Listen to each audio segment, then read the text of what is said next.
السلام عليكم ورحمة الله وبركاته. ولا ليال بإذن الله جل وعلا إلهي سبحانه وتعالى هديء إن وافتشيه وحا إنه كبلا بدونا هل كان سلسلة إنه قم قعدرني قصص وعبر دعدوين لقوا نقاته وحا إنه قل لنا هاي قصوينك إيا دعدوينك مركا إنه قصة كستشيغنو إن أينو سيدو كلا تلمانو محينو قصة كفايدي كرنا حلقة كوباد إيمانتا بإذن الله جل وعلا وحينو كسو قادنينا قصة وحسوري الإمام الذهبي كتاب كيسا ليراهدو سير أعلام النبلاء قصة وحاو إمام الذهبي كشاكين يا تابعي كمذا تابعين تا ومجيسا ليراهدو عروة بن الزبير تابعي واحد على صحابي نبي صلى الله عليه وسلم وقب شاري إن وجنده قليو إسقى دنيا جوجا الأورنجري الزبير بن العوام وحواري رسول الله صلى الله عليه وسلم وحد شيء أسماء بنت أبي بكر ذات النطاقين أو ينقف قيمة له أو لقرنا يا أخي صحابي تابعي وحال لقتريا تضبدي قف وقع علمي بدنا مقالة المدينة حلقيسي وحاوي مفرين وقتمي أمير المؤمنين الوليد بن عبد الملك وكدل بنايو وكعد سنايو إنه صاقلوا مقالة دمشق صحابي بوحو جوغي مدينة مركي أي سوق عدي فرينتي خليفة المسلمين وقفكي أمد مسلم كأقوب سرية أها waxa uu go'aansaday inuu adeeco qaato dabadeedna uu diyaar garowgii ayuu bilaabay waxa uu ka haystay inan uu dhalay oo la oran jiray Muhammad iyo gaadidkii marka ay haysteen oo faras ahaa sidii bay ku ambabixeen waxay u dhaqaaqeen dhinacii ay ka xigtay magaalada Dimashq intii uu safarka ku sii jiray ayaa Ilaahay subhanahu wa ta'ala waxa uu ku imtixaamay cudur كجالي لقطة كجدعي تابعي سيدي وسي سعدي وحوات كي سواي حنونكي النبر كي عذر كولها دبل دوح على ساري فرسكي وحو جاري مجالدي دمشق عاصمة وهي دولة الإسلام كإسقى وفرس لجسيدو مركي وقاعدي أمير المؤمنين الوليد بن عبد الملك إن ومجالدي سوق جاري عالم كي ويناء مجالد المدينة waxa uu soo saaray wasaaraddiisii iyo dadkii madaxda ahaa ee siyaasiyiintii caanka ahaa isaguna waxa uu kaga horiyimi magaalada halka laga soo galo ama afafka hore ee magaalada waayo wuxuu garanayay qiimaha qofka caalimkii uu ummadda ku leeyahay uu soo dhaweeyay waxaanu uga taxsiyeeyo aad uga xumaaday wuxuu yiri waan ka xumahay in aad qoyskaagii iyo ehelkaagii kaga soo baxday adiga oo caafimaad qaba maantana adigoo lagu sido aad caasimadii khilaafada soo gaadhay dabadeedna wuxuu isugu yeedhay dhakhaatiirtii ugu caansanay deegaanka oo markaa la islahaa way ugu aqoon badan yihiin waxa la baadhay cudurkii hayay waxa la ogaaday cudur al-aakila la yiraahdo inuu yahay waxaan u maleynayaa casrigan girgiin iyo wax noocaas la yiraahdaa waa cudur xubnaha jirka hadii uu galo ku socdo oo ku fida haddii aan la jarin aan dawo lahayn waa cudur kansarka soo shabaha ama kansar oo kala ah markii ay dhakhaatiirtu ogaadeen cudurku waxa uu yahay waxay yiraahdeen sheekh cudurka ku haya waa cudurka caynkaasa dawo kale oo in la jaro xubinta aan ahayna malaha sheekhu wuxuu yiri Allahu musta'aan haddii ay sidaa tahay jara hadaba waxay yiraahdeen laakiin uma adkeysan karaysid ma jirto irbad soo xisaab ma jirto aalad casri ah oo lagu jarayo waxa lagu jarayaa waa miinshaar arintii markii loo sheegay wuxuu yiraahday ku jara waxay ka codsadeen markaa inay siiyaan maado ama walax dareera ah oo daraagis ah oo qofka markaa maskaxdiisii ka xaynaysa oo khamriga oo kala waxa uu yiri walaxdan maxay samaysaa waxa la yiri daraagis weeye maskaxdaadii iyo aqligaagii ayay markaa ka qaadaysaa وحيد ورما إلهي نمعد إيه برواقة إسيي أيان أنيقا أو حسكي وجوغو إسكا قادا ما يأسورة قلما هبيولي والله أنا إسكا قادين إيه واحد سميسان سيراكو جرى waxay yiraahdeen laakiin ma adkeysan karaysid waxa lagu jarayaa waa miishaar waxa uu yiri waxaad sameeysan salaad baan galayaa salaada marka aan xidho waxa aan ka baxayaa caalamka iminka aan ku jiro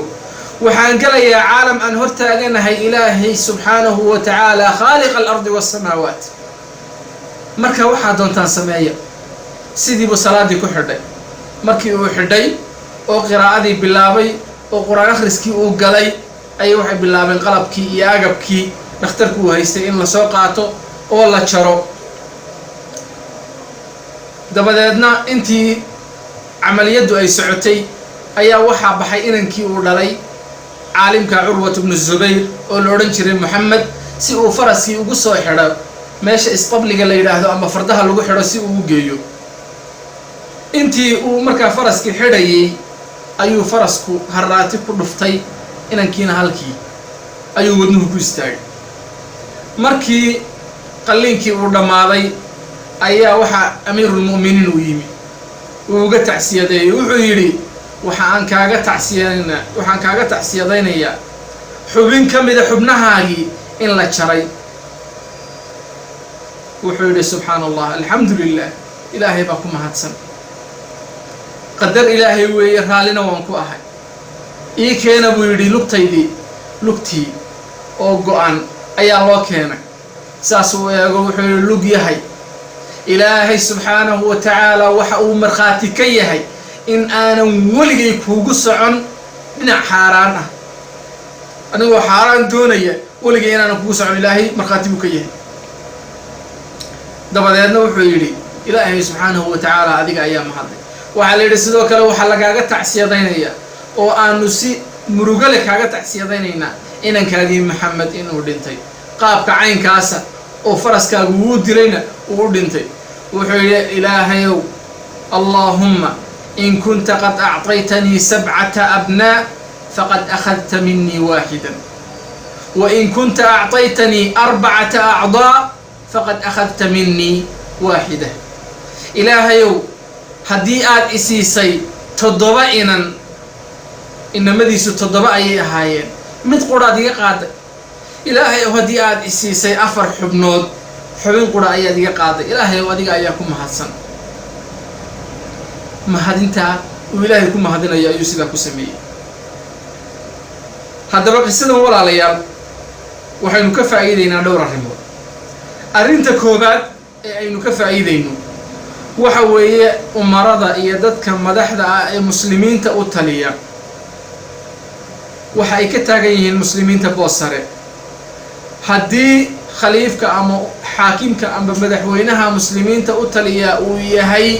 madaxweyne ilaahay subhanahu wa ta'ala raali gelinaya oo wixii ilaahay ka raali ahaa ummadda ku dhaqaya oo ku wadaya taacadiisu waa waajib wixii uu ku faro oo ilaahay subhanahu wa ta'ala aan lagu caasiyayna waa lagu adeecaya waana lagu aqbalaya arrinta labaad walaalayaal aynu qisada ka faa'iideyno waxa weeye manzilada iyo booska ay ka taagnaayeen culimada ummadda markasta oo aad aragtid madaxda muslimiinta iyo culimadii aqoonta diineed haysay in ay isu dhow yihiin tala iyo tusaalena caalimku uu la garab taagan yahay khaliif ama madaxweynaha muslimiinta dadka madaxda ahina ay culimada u baahan yihiin talooyinkooda ummadaasi khayr iyo wanaag bay ku sugan tahay lidalik baa khaliifkan muslimiinta u talinayay wuxuu ugu yeedhay sheekha inuu tala iyo tusaale weydiiyo waxaanu ku soo dhaweeyay heerkii ugu sareeyay cid lagu soo dhaweyn lahaa waayo ilaahay subhanahu wa ta'ala quraanka marka uu tilmaamayo ya ayyuhalladhina aamanu atii'u allaha wa atii'u ar-rasula wa ulil amri minkum waxa ay culimadu ku fasireen al-ulama wal umara culimada iyo madaxda ayaa lagu fasiray arinta saddexaad ee aynu ka faa'iideyno qisadan walaalayaal waxa weeye haddii ilaahay subhanahu wa ta'ala uu dhib keeno musiiba ay qofka ku dhacdo qofku inuu sabro weeye waa inuu markasta xasuustaa ilaahay subhanahu wa ta'ala inuu muncim yahay nimcada yar ee laga qaadayna markii horeba rabbi inuu ku siiyey saa ayuu markaa imaamkaasi ugu sabray inamadiisii inan ka mida oo dhintay oo weliba kii uu ugu jeclaa ahaa iyo xubnihiisii oo ilaahay subxaanahu watacaala xubin ka mida uu ka qaaday labadaba sabirka iyo dulqaadka ayuu sameeyey arrinta afraad walaalayaal oo aan ugu dambaysiinayo ee aynu ka faa'iidayno waxa weeye ladadii iyo dhadhankii iyo macaankii cibaadadu ay u lahayd salafka billaahi calaykum salaadeennu qaabkee bay u dhigan tahay miyay suuragal tahay salaadii oo la galay in aanu dareemin qofku waxa ku dhacaya innaguna salaada marka aynu xidhanno wixii aad ilowday iyo wixii aanad xasuusanayn iyo dhammaan qorshayaashii adduunka oo dhan markaasuu ibliis keenaa markaasaynu waxaynu ka fikirnaa wixii maanta la samayn lahaa wixii shalay la samayn lahaa qorshayaashii dunida oo dhan ilaahay subxaanahu watacaala laakiin salaada uu inaga doonayaa sidaa maaha salaada mu'miniinta lagu ammaanay aladiin waxa weeye rabbi subxana wa taala waa kii lahaa qad aflaxa almu'minuun aladiina hum fii salaatihim khaashicuun waa salaad khushuuc leh waa salaad alle ka cabsi leh waa salaad qofku uu dhadhansanayo waxa uu akhrinayo ilaahay subxaanahu watacaala haynaga dhigo kuwii cibaadadooda iyo camalkoodaba uu tooso وصل اللهم وسلم على سيدنا محمد.